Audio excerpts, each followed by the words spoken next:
Le vent tranchait le canyon comme un couteau mouillé, portant l'odeur métallique de la neige et le relent plus lourd, cuivré, du sang versé. Tin remonta son col, tirant la peau de mouton plus haut contre un froid qui cherchait à geler la moelle dans ses os. Sa jument, une carne nommée Bess, souffla un nuage de vapeur nerveux, ses oreilles tressaillant vers le fond du ravin. Tin n'avait pas besoin de voir les débris pour savoir que la paix avait été brisée. Le silence des hautes terres semblait meurtri. Il guida la jument le long de la pente éboulée, les pierres claquant sèchement sous les fers jusqu'à ce que la source du désordre apparaisse. C'était un chariot, ou ce qu'il en restait, fracassé contre les dents de granit au pied de la falaise. La bâche était réduite en lambeaux, claquant dans la bourrasque avec un désespoir sec. Des corps gisaient éparpillés, à moitié ensevelis dans la neige qui dérivait, masse immobile que l'hiver revendiquait déjà. Tin mit pied à terre, ses bottes crissant fort dans le silence. Il garda la main près du Colt Navy à sa hanche, bien que les assaillants fussent partis depuis longtemps. La scène racontait une embuscade rapide et brutale, probablement 2 jours plus tôt à en juger par le givre sur le bois. Il passa de corps en corps, cherchant un pouls qu'il savait absent, le visage impassible. C'était une tâche sinistre, une de celles que la frontière imposait aux vivants. Il s'apprêtait à rebrousser chemin, à laisser les morts au dégel du printemps, quand un éclat de couleur attira son regard. Viol, incongru dans cet univers de gris, de brun et de blanc, un rouge cramoisi, profond comme du sang. Il s'approcha du châssis renversé du chariot. Là, un peu abritée par l'essieu brisé, gisait une femme. Elle n'était pas vêtue pour ce territoire, ni pour ce climat. Elle portait une longue robe de soie rouge brodée de fils d'or qui scintillait même dans la lumière plate de l'hiver. Sa peau avait la teinte de l'ivoire ancien, pâle, et dangereusement froide. Tin s'agenouilla, ôta son gant et pressa 2 doigts contre son cou. La peau était glacée, mais dessous, un faible battement filandreux luttait contre le silence. Elle vivait. Il ne perdit pas de temps. Il retira son lourd manteau, l'enroula autour d'elle avec la chaleur de son propre corps et la laine épaisse. Elle était légère, terrifiante de légèreté, quand il la souleva dans ses bras. Sa tête bascula contre sa poitrine, ses cheveux noirs cascadant sur son bras comme de l'encre renversée. Doucement maintenant, murmura-t-il, la voix rauque d'inutilisation. Je te tiens. C'était une promesse faite autant au vent qu'à elle. Il monta sur Bess avec la femme couchée en travers de la selle, pressant la jument au trot. Le ciel s'assombrissait, virant au violet meurtri à l'ouest. Une tempête approchait, et il leur restait des miles avant la sécurité de la limite des arbres. Le trajet jusqu'à la cabane fut une bataille contre la nuit qui avançait. La température chuta brutalement, le vent se leva en hurlements qui arrachaient la chaleur de la peau exposée en quelques secondes. Tin gardait un bras serré autour de la femme, sentant l'immobilité alarmante de son corps. Elle n'avait pas frissonné une seule fois, signe que le froid avait pénétré profondément, au-delà de la douleur, dans la léthargie dangereuse de l'hypothermie. Sa cabane était nichée dans un bosquet de pins tordus, solide construction de rondins taillés à la main qui avait résisté à 10 hivers. Il ne s'arrêta pas pour penser Bess, la laissant à l'abri de la grange avec la promesse d'avoine plus tard, et enfonça la porte d'un coup de pied. L'intérieur était sombre, embaumant la fumée de bois et la sauge séchée. Il porta la femme jusqu'à l'âtre, l'allongea sur la peau d'ours et ranima vite les braises du matin. Les flammes prirent, projetant des ombres dansantes sur les murs grossiers. À la lueur du feu, l'incongruité de sa présence sautait aux yeux. La robe rouge ou un kipao, bien que Tin ignorât le mot, était en soie si fine qu'elle semblait de l'eau, couverte de broderies complexes d'oiseaux et de fleurs. Déchirée à l'ourlet, tachée de boue. Mais sa richesse rendait les planches brutes encore plus primitives. Il fallait la réchauffer, mais progressivement. Il remplit une bouilloire et la mit sur le crochet, puis revint vers elle. Ses chaussures étaient de délicats chaussons brodés, trempés. Il les retira doucement, ses grandes mains calleuses paraissant monstrueuses près de ses pieds fins. Ses orteils étaient blancs et cireux. Il les frotta vigoureusement pour relancer la circulation, guettant sur son visage un signe de douleur. Rien. Elle restait dans un sommeil comateux, respiration superficielle. Tin agit avec une efficacité stoïque et rodée. Il avait soigné des veaux pendant des blizzards, pansé ses propres plaies, mais cela semblait fragile d'une façon nouvelle. Il humecta un linge à l'eau tiède et nettoya la crasse sur son visage. Elle était belle, avec des pommettes ôtes et une bouche trop douce pour ce pays dur. Un bleu assombrissait sa tempe, sans doute du choc. Il trouva une couverture épaisse de laine et la drapa sur elle, puis s'assit sur les talons, observant le soulèvement de sa poitrine. Le vent secouait le loquet de la porte, rappel de la mort qu'elle avait frôlée. Pour la première fois depuis des années, la cabane semblait encombrée. Le silence qu'il chérissait d'ordinaire pesait maintenant de questions muettes. Qui était-elle? Pourquoi une femme vêtue comme une princesse traversait-elle le pire col du territoire en plein hiver? Et qui avait voulu sa mort au point de massacrer ses escortes et de l'abandonner aux loups? Il veilla sur elle toute la nuit, alimentant le feu jusqu'à ce que la cabane soit étouffante. Vers l'aube, un son brisa le calme, une inspiration brusque. Tin leva les yeux de la bride qu'il réparait. Les yeux de la femme étaient ouverts. Noire, terrifiée, balayant la pièce comme un oiseau piégé.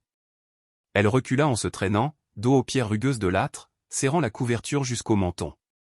Elle prononça une rafale de mots dans une langue que Tin ne comprenait pas, musicale mais paniquée. Il posa lentement le cuir et leva les mains ouvertes. Doucement, dit-il, voix basse et calme, comme pour un poulain effarouché. Tu es en sécurité ici. Personne ne te fera de mal.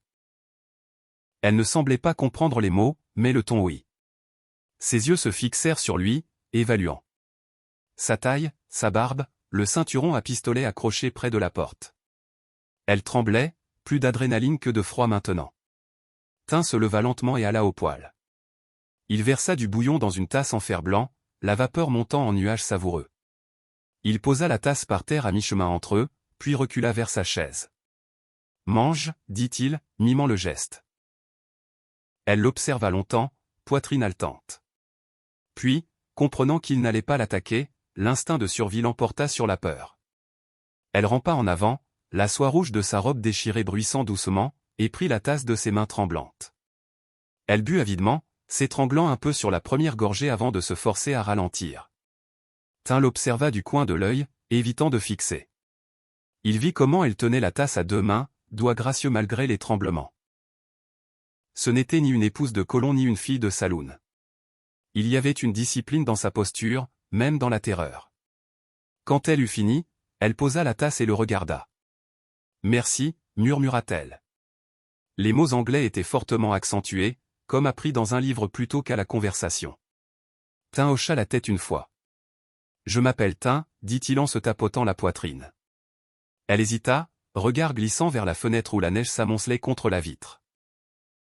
Elle semblait peser le coup d'un nom. Enfin, elle baissa les yeux. « Mélin », dit-elle doucement. Cela sonnait comme une cloche dans la pièce enfumée. La tempête hurlait dehors, les enfermant dans ce petit espace partagé. Deux étrangers de mondes différents, liés par le simple fait de survivre. La guérison se mesura en petites étapes, marquée par la lumière changeante sur les planches et le tas de bois qui diminuait. Pendant les 2 premiers jours, Mélin bougea à peine de l'âtre, dormant des heures tandis que son corps réparait le traumatisme du froid. Tin vaquait à ses routines, fendre du bois, vérifier les pièges près du ruisseau, s'occuper de Bess, mais il était toujours conscient de la présence dans sa maison. La cabane, autrefois purement fonctionnelle, commença à changer. Il marchait plus doucement, fermait la porte avec soin au lieu de la claquer. Quand il rentrait en secouant la neige de ses bottes, il la trouvait souvent éveillée, l'observant de ses yeux sombres et méfiants. Il parlait peu. La barrière de la langue était épaisse, mais la nécessité construisait un pont. Il apprit qu'elle préférait le thé au café, fronçant le nez devant l'amertume qu'il buvait d'habitude. Il trouva une boîte de menthe séchée qu'il gardait et lui en prépara. Le faible sourire qu'elle lui adressa fut la première fissure dans son masque. Le 3e après-midi, la fièvre qui la menaçait finit par céder. Tin revint de la grange pour la trouver assise, examinant la robe rouge qu'elle portait. Il l'avait mise à sécher sur une chaise, maintenant elle tenait le tissu entre ses mains, traçant la déchirure irrégulière du genou à la hanche. La soie était tachée, raidie par la boue séchée, les broderies d'or effilochées. Pour lui, c'était un chiffon ruiné, inutile en hiver. Pour elle, manifestement autre chose. Elle leva les yeux quand il entra, expression angoissée. Elle mima un geste de couture, pointant la déchirure. Tin hésita. Sa trousse de réparation était pour la toile, le cuir, la laine épaisse. Il sortit une boîte cabossée de sous son lit et l'ouvrit, grosse aiguille, fil noir épais, boyau. Il la lui tendit, un peu gêné par la grossièreté de ses outils. Mélin prit la boîte, examina le contenu. Elle choisit une aiguille qui devait ressembler à un clou pour éler une bobine de fil rugueux. Elle regarda la soie délicate, puis l'aiguille. Impossible. Pourtant elle ne pleura pas. Elle hocha simplement la tête, geste d'acceptation pragmatique qui le surprit. Elle s'assit près de la fenêtre pour capter la lumière déclinante et se mit au travail. C'était lent, minutieux. Elle dut effilocher des brins du fil grossier avec ses dents et ses ongles pour l'amincir. Tin l'observa depuis la table de cuisine en huilant son fusil. Il vit la détermination dans sa mâchoire, la façon dont elle forçait les outils maladroits à obéir. Elle ne réparait pas seulement une robe. Elle reprenait possession d'une part d'elle-même. Quand la tempête se calma enfin, révélant un monde sculpté de blanc aveuglant, un rythme fragile s'était installé entre eux. La robe était recousue, bien que le fil noir ressortît comme une cicatrice sur la soie rouge. Mélin la portait avec une dignité qui rendait les dégâts insignifiants. Elle refusait l'oisiveté. Bien que sa force revint lentement, elle insistait pour aider. Elle ne pouvait fendre le bois ni porter l'eau, mais elle prit en charge l'intérieur. Elle balayait le sol avec une minutie que Tin n'avait jamais pratiquée. Elle réorganisa son garde-manger, empilant les boîtes selon une logique qu'il ne comprenait pas mais ne contestait pas. Un soir, tandis que Tin taillait un nouveau manche pour sa hache, il sentit son regard. Il leva les yeux. Elle tenait un bol de ragoût qu'elle avait réchauffé, ajoutant des herbes séchées qu'il utilisait rarement. L'odeur était plus riche, plus complexe que son ordinaire. « Tu as des mains fortes, dit-elle, luttant avec les mots, pointant sa sculpture. Sa voix était calme, mélodieuse. Tin regarda ses mains. Cicatrisées, tachées d'huile et de poids, phalanges gonflées par des années à combattre la terre. Elle travaille, répondit-il simplement. Il prit le bol. Merci. Elle s'assit en face de lui, dos droit. La lueur du feu attrapa les fils d'or de sa robe, faisant danser le dragon brodé. Tin goûta le ragoût. C'était délicieux. Il posa la cuillère. Les hommes dans le chariot, dit-il, entrant en terrain dangereux. Ce n'étaient pas de simples conducteurs. Ce n'était pas une question. Il avait vu la qualité des armes éparpillées dans la neige, la façon précise dont les corps étaient tombés en défense. Mélin se figea, regard baissé sur ses mains jointes sur ses genoux. Non, murmura-t-elle. Des gardiens. Elle leva les yeux et, un instant, le masque tomba, révélant une profondeur de chagrin qui fit détourner le regard à Tin. Ils sont morts pour moi. Le poids de cette phrase resta suspendu. Tin comprit alors qu'il n'avait pas sauvé une simple voyageuse. Il avait sorti du neige un foyer de violence. Il hocha lentement la tête, reconnaissant la dette qu'elle portait. La neige efface les traces, dit-il, offrant le seul réconfort qu'il avait, une sécurité tactique. Personne ne trouve cet endroit avant le dégel. Elle regarda la porte, puis lui, cherchant la tromperie sur son visage. N'en trouvant pas, elle expira longuement, frémissante. Jusqu'au dégel, répéta-t-elle. C'était un sursis, pas une solution, mais dans les hautes terres, un sursis était tout ce qu'on n'obtenait jamais. Les semaines devinrent un mois, les jours se fondant en un rythme lent, hypnotique de survie. La cabane, autrefois prison solitaire pour Tin, était devenue un vaisseau partagé naviguant l'océan immense de la frontière. La force de Mélin revint, non en torrent soudain, mais comme le givre qui progresse lentement sur une vitre. Elle commença à sortir, enveloppée dans le manteau de rechange de Tin qui l'engloutissait, l'ourlet rouge de son kipao dépassant comme une plaie sur la neige. Elle l'observait travailler avec une intensité qui faisait dresser les poils sur ses bras. Un soir, après avoir rangé la vaisselle, elle s'assit à la table brute avec un morceau de charbon pris dans l'âtre froid. Sur le dos d'un vieux registre de provisions, elle commença à tracer des traits verticaux complexes, des caractères comme une pluie figée dans le temps. Tin observa le mouvement gracieux de sa main, incongru avec la suie qui noircissait ses doigts. « Qu'est-ce que c'est » demanda-t-il, voix rauque dans la pièce calme. Il huilait la bride, odeur d'huile de pied de bœuf se mêlant au pain. Mélin s'arrêta, le charbon suspendu. Elle ne leva pas tout de suite les yeux. « Un poème. » dit-elle, son anglais s'améliorant avec la nécessité quotidienne. « De chez moi. » Il dit, la montagne ne plie pas devant le vent. Elle le regarda alors, et la lumière du feu attrapa la profondeur liquide de ses yeux sombres. Mon père est un homme puissant. Il m'a promis à un général, un homme qui conquiert. Elle baissa les yeux sur le papier, sa main se crispant jusqu'à ce que le charbon casse. Je ne voulais pas être conquise. Le silence qui suivit fut lourd. Tin comprit alors le vrai poids de ce qui gisait dans le ravin. Elle n'était pas seulement une survivante. Elle était un joyau volé d'une dynastie, une pièce que des hommes puissants brûleraient des villes pour récupérer. Il tendit la main par-dessus la table, couvrant sa main tachée de suie avec la sienne. Sa paume était rugueuse, calleuse comme de l'écorce ancienne, mais son toucher doux. « Tu n'es pas une propriété, dit-il, mot bas et dur comme du fer. Pas ici. » Mélin ne retira pas sa main. Elle la tourna, entremêlant ses doigts fins aux siens, pacte silencieux forgé à l'ombre du feu. Le faux printemps arriva avec une beauté traîtresse, le soleil faisait fondre la surface des congères le jour, mais elle regelait en plaques de glace la nuit. Ce fut par un de ces après-midi aveuglants de clarté que l'isolement fut rompu. Tin était près du corral, cassant la glace dans l'abreuvoir pour Bess, quand les oreilles de la jument se couchèrent. Elle émit un ronflement bas d'avertissement. Tin se figea, main tombant instinctivement sur le colt Navy. Il scruta la lisière des arbres. Un cavalier émergea de l'ombre des pins, silhouette découpée dans l'obscurité contre l'éclat de la neige. Le cheval était noir, avançant haut et prudent, et l'homme en selle avait la posture des rues de la ville et de la violence payée. Long manteau gris, chapeau à bord plat ombrant les yeux. Pas un vagabond. Un chasseur. Tin ne regarda pas vers la cabane, priant que Mélin les vût de la fenêtre et suivit leur plan. Il marcha jusqu'à la barrière, s'appuyant contre le poteau avec une nonchalance qu'il ne ressentait pas. Le cavalier s'arrêta à 10 yards. Il était beau d'une façon reptilienne acérée, visage lisse, yeux pâles comme un ciel d'hiver. « Bon après-midi », dit l'inconnu, voix polie avec l'accent traînant du sud. « Vous êtes dur à trouver. » Tin ne sourit pas. « Je ne suis pas perdu. » L'homme rit, sont secs comme des feuilles mortes sur la pierre. « Non, je suppose.